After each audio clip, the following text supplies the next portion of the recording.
ଗ୍ରାମଠାରୁ ଦୂରରେ ଗୋटे ଉଚ୍ଚ ପାହାଡ଼ ଥିଲା। ଲୋକମାନେ କହୁଥିଲେ ଏ ପାହାଡ଼ରେ ରାତି ହେଲେ ଭୂତ ଘୁରେ, ବାଦଲ ପରି ଗୋଟେ ଘୋଡ଼ା ଭୂତ। କିନ୍ତୁ କେହି ସତ୍ୟ ଜାଣିପାରୁନଥିଲେ। ଦୂରରୁ କେହି ଧଳା ଆଲୋକ ଦେଖି ଭୟରେ ପଳାଇ ଯାଉଥିଲେ। ହିମୁ ଏ କଥାରେ ଡରିବା ପିଲା ନୁହଁ। ସେ ସଦା ସତ୍ୟ ଖୋଜିବା ପାଇଁ ଉତ୍ସୁକ ଥାଏ। ଭୟ ଯାହା ଅଧିକ, ତା ପଛରେ ଅନେକ ସତ୍ୟତା ଲୁଚିଥାଏ। ସେ ମନ ମନରେ କହିଲା, ଆଜି ମୁଁ ଆହାର ସତ୍ୟତା ଖୋଜିବି। ପାହାଡ଼ ଚଢ଼ି ଉଠୁଥିବା ବେଳେ ବାଦଲରେ ଘନ ଅନ୍ଧକାର ଛାଇଗଲା। ହାୱା ଝାଡ଼ି ଚାଲିଆ ଗଛ ତଳକୁ ହେଇଯାଉଥିଲା। ହିମୁର ନୀଳ ଗମଛା ହାୱାରେ ଜୋରରେ ଉଡ଼ୁଥିଲା। ବିଜୁଳି ଗୋଟେ ବଡ଼ ଚମକ କଲା। ପାହାଡ଼ର ଚୁଟିରେ ଗୋଟେ ବିସ୍ମୟ ଭରା ଛାୟା ଦେଖାଦେଲା। ହିମୁ ହଲକା ଡଳିଗଲା। ତାର ଆଖିରେ ଚକିତ ହେଲା। ଗହନ ବାଦଲରେ ଗୋଟେ ଗର୍ଜନ ଶୁଣିବାକୁ ଆସିଲା, ଯେମିତି ଗୋଟେ ବଡ଼ ପ୍ରାଣୀ ଶବ୍ଦ କରୁଛି।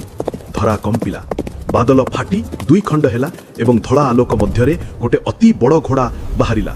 ତାଙ୍କର ଦେହ ବାଦଲ ପରି ନିର୍ମଳ ଧଳା। ପକ୍ଷୀ ନୀଳ ବିଜୁଳି ଚକୁଥାଏ। ନୟନ ଗହନ ନୀଳ ଆଲୋକ ଜଳୁଥାଏ। ହିମୁ ସେ ପ୍ରାଣୀକୁ ଦେଖି ଏକ ସାଙ୍ଗର ଅନୁଭୂତି କଲା ଏବଂ ମୋହିତ ହେଇଗଲା। ଘୋଡ଼ା ପାହାଡ଼ ଉପରେ ଲ୍ୟାଣ୍ଡିଂ କଲା। ପକ୍ଷୀ ଖୋଲିଗଲା। ପକ୍ଷୀରେ ବିଜୁଳି ଚମକୁଥାଏ। କିନ୍ତୁ ହିମୁ ଡରିଲା ନାହିଁ। ସେ ଧୀରେ କହିଲା, ମୁଁ ତୁମକୁ ଭୟରେ ଡରିବାକୁ ଆସିନି, ମୁଁ ସତ୍ୟତା ବୁଝିବା ପାଇଁ ଆସିଛି। ଘୋଡ଼ାର ନୟନ ହାଲକା କୋମଳ ହେଲା। ଗୋଡ଼ ଟିକିଏ ତଳକୁ ଚାହିଁ ଆକାଶକୁ ଚାହିଁଲା ଆଉ କହିଲା, ବହୁତ ବର୍ଷ ପୂର୍ବରୁ ସେ ଗ୍ରାମର ଏକ ପ୍ରତିଯୋଗୀ ଘୋଡ଼ା ଥିଲା।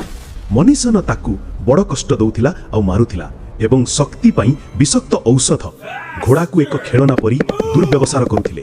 ତାଙ୍କ ଗଳାରେ ରଶିର ଗହୀର ଚୋଟର ଚିହ୍ନ ଥିଲା। ଗୋଟେ ପ୍ରତିଯୋଗିତାରେ ବିଜୁଳି ଘୋଡ଼ା ଉପରେ ପଡ଼ିଲା। ସେ ବେହୋସ ହେଇଗଲା। ପୁଣି ଥରେ ଉଠି ଦେଖିଲେ ତାଙ୍କ ଦେହ ବାଦଲ ପରି ହାଲୁକା। ପକ୍ଷୀ ଲାଗିଛି ଓ ସେଥିରେ ବିଜୁଳି ଚମକୁଛି। ଏବେ ସେ ଅସାମାନ୍ୟ ହେଇଗଲା। ଘୋଡ଼ା ହିମୁକୁ କହିଲା, ମୁଁ ଦୁଷ୍ଟ ନୁହଁ, ମନୀଷ ମୋତେ ଭୁଲିଗଲା। ମୋ ଦୁଃଖକୁ କେହି ବୁଝିଲେ ନାହିଁ। ହିମୁର ହୃଦୟ ତରଳିଗଲା।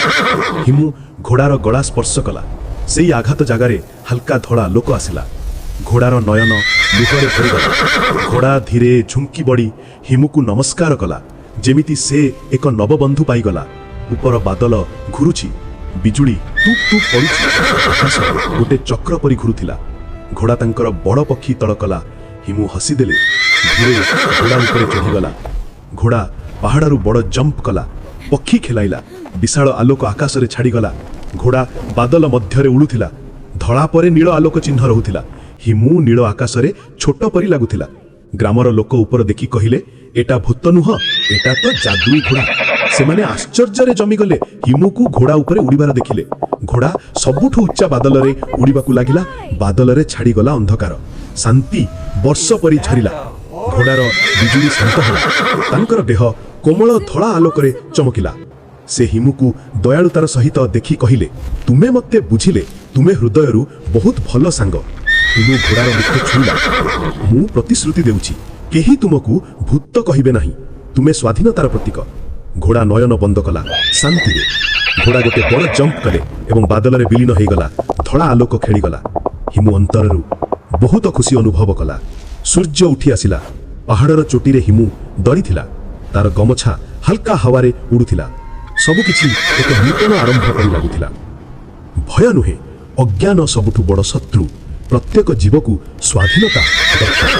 ଯାହାକୁ ଆମେ ବୁଝୁନାହୁଁ ତାକୁ ଆମେ ଖରାପ ବୋଲି କହିଥାଉ। ସତ୍ୟତା ଏକମାତ୍ର ଉପାୟ ଜୀବନକୁ ସନ୍ତୁଳିତ କରିବା ପାଇଁ।